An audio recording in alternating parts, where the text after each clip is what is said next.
guys, welcome back to my channel, and in this episode of my current household I'm going to show you the Tanaka family. So this is Malena Tanaka is Lucinda's best friend since they were I don't care, do one or the other. Oh man, I do care. But is Lucinda's best friend since she moved into the apartments when she first moved to San Myshuno from El Salvador. So they've been best friends forever. And Malena here was pregnant at the same time with Lucinda was when she was pregnant with Poppy. Malena was pregnant with Corina. Malena's husband is Nobuya. She met him here, and she's a little bit of Spanish descent too, but she met Nobuya, and he's like a little bit of Japanese descent, and they fell in love and got married. So her daughter Corina here, she grew up, pretty much, regular. They didn't have a great relationship because in high school, Corina's life took a dark turn, but I'll get to that in a second. Malena here, she doesn't have much of a big story, but let's see. So her and Nobuya, Corina, they had to send Corina away when she was a teenager because I had a mod installed that was like kind of like a smoking mod or whatever, and the whole like story was that Corina became addicted to smoking and everything, so she was addicted and they had to like send her away to rehab, and like she kind of went nuts a little bit. Like she was mad and angry, and when she tried to take Jonas from Poppy, that's when they knew like, okay, we gotta send her away for a bit because she started to do wild things that they weren't able to control, and they were kind of sad about it, but they had to. So Corina was sent away when she was a teenager, and she did not return. Like they don't really talk much anymore, but like she just started having a relationship with them again. It's very, very hard for her because her parents sent her away, so she's not very happy with them right now. But anyway, Malena is she's an art critic actually. So she chose to be an art critic while, Lucinda was the food critic. She's level 4 in that career. Nobuya is a businessman. He's level 4 in the career. He's a manager at, like, I don't know, Kohl's or something. But he's, like, in the business career. And, after they sent Corina away, they were really sad and lonely. And Malena cried, like, all the time because she missed her. And it was really rough for them. And they decided they should probably have more kids. They didn't want to replace Corina, but they missed having kids around. So that's when the boys were born. The twins, Peter Tanaka and Braylon Tanaka. Peter and Braylon, they don't really know their sister much because she wasn't around when they were born and when they were growing up, and they do know of her, they just don't really know her, and Malena doesn't want to force it on them, but of course they would like to get to know her when they get older, but right now Malena thinks it's good that they're not too close with her until she, she didn't think it was good that they were too close with her until she got herself together. So yeah, this is pretty much the Tanaka family, but now the real story will be where we ended up sending Corina. Now, she's not there anymore because she completed the program and she got out, but she was actually in a mental institution that I'm going to show you guys in like 2 seconds. So I'll be right back. Okay, here we are. I don't know why everybody is outside. It is freezing, but here we are at the mental institution. I downloaded this from the gallery, and I added like a few touches inside, like just tiny touches, like not even anything really. Like pictures, and each of them have like a fish or whatever. So Corina stayed here her entire, the entire rest of her teenage life. I believe, this was her room in here, I think. Hold on, let me see. Yeah, this was Corina's room. She actually made, like, she hated everyone here at first, but then she made a best friend here. The best friend she made was Sarai Kramer, who was also not here anymore, but they were both teens who were in this institution, and which is, they became best friends, which is run by Miss Edna Parsons. Now, Edna is, the owner of this institution, and she has a good relationship with everyone because they are all important to her. She wanted them all to get better, and she wanted to see us as mental institution owner. So yeah, that's pretty much her.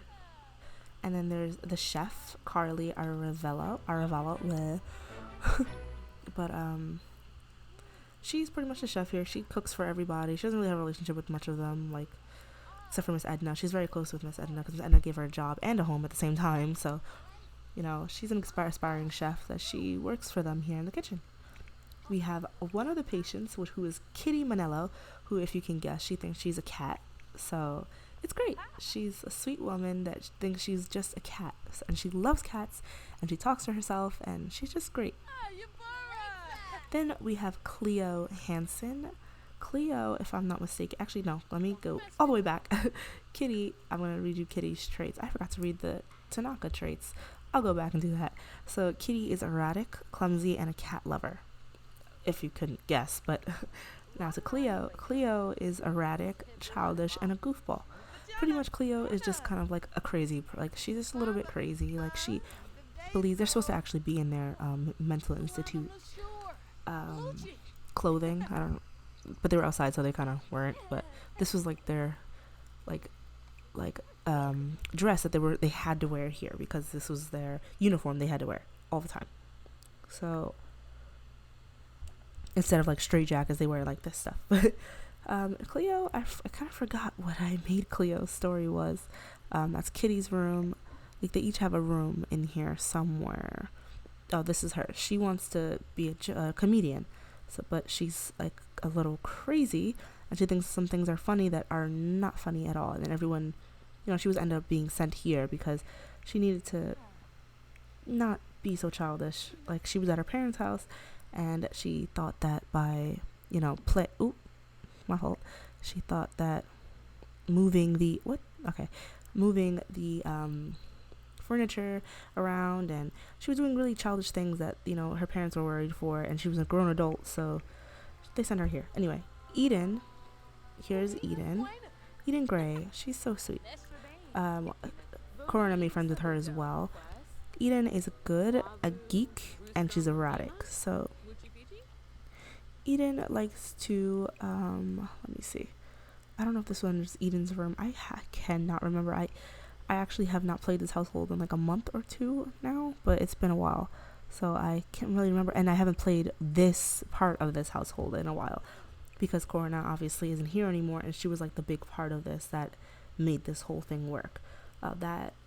Yes, Eden kind of just, she likes to play games and all this stuff. She's just a little bit of a weirdo, like everybody else here.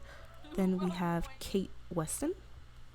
Kate is a musician, but she's also here in this like rehab / mental institution because she wants to get better. She had issues as well, like she talks to herself a lot and everything, and she was performing at a play, and then she just went crazy and started breaking the keyboard and everything. So everybody sent her here to be safe. But these are the remaining people of the institute, and Edna is down here. She is outgoing, self-assured, and a perfectionist. She also has frugal, mentor, and shrewd trait, because sometimes she'll, set up these like talking groups with them in here. They'll start talking, and they'll be like, hey, we're here because of this and that. And she's like really, really comforting for them. Carly, if you can guess, probably she's a foodie, creative, and cheerful. So that's pretty much this household. And I will, now we're going to actually go to Corina's household. So I'll be right back. Okay, so one thing I forgot to mention is that Corina, all through her childhood and her teenhood, she wanted to be a celebrity so bad. She wanted to be a star. She wanted to be an actress. But Corina actually, she didn't get that luxury because she was addicted to smoking and addicted to, doing bad things. So she was in rehab, and she actually made it out. She got better. Now, all her relationships aren't better right now because she pushed everyone away when she was going through that. She argued with so many people. Like, so many people don't like her. All her old best friends, they don't like her anymore. She had so many enemies.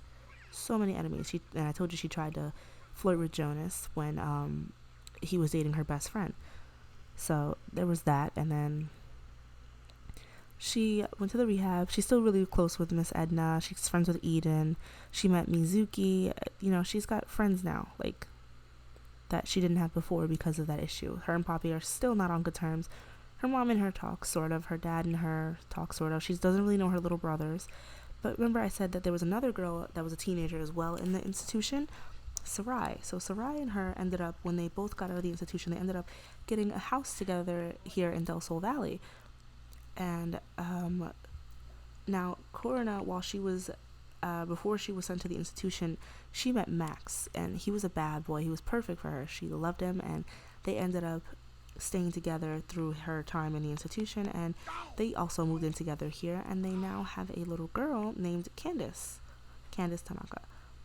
So this is pretty much where Corina's story is right now. She went through a whole lot of drama, and she finally made it out. She made it out alive, and she is a guest star at level 4 in the actress career. She is working her way up the actress ladder, but as you can see, some of the traits that she gained because she couldn't control herself was she's a romantic, she's self-assured, and she's self-absorbed, but she also has the argumentative trait from having negative conflict resolution.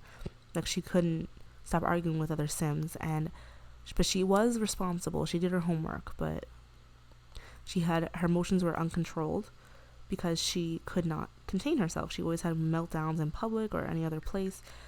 But, she has to live with that for the rest of her life now. But, she went to the institution, and it kind of made her better. So here she is. Like, this is her little family. And Sarai, being her new best friend, is so supportive of her and everything that she does.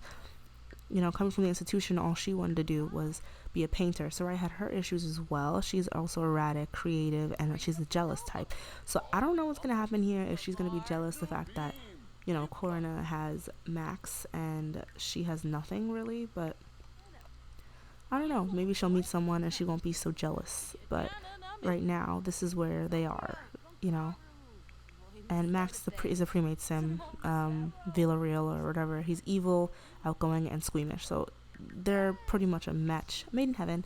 But yeah, so Corina has to figure out, where her life is gonna go right now. She has to, rekindle her relationship with her parents, meet her hang out with her little brothers, and get to know them better. And maybe in the future we can try to make it up to Poppy for trying to take her boyfriend from her in high school. I don't know, because they were best friends from birth to teenhood. So we'll see, but maybe not. So that's pretty much it for the Tanaka family. And in the very last part, I will show you the family of the guy that cheated on Lucinda. He has 2 families, so there's a lot to dive into. So thank you guys so much for watching, and I will see you all all in the next part. Thank you, and remember to always stay bright. Bye guys.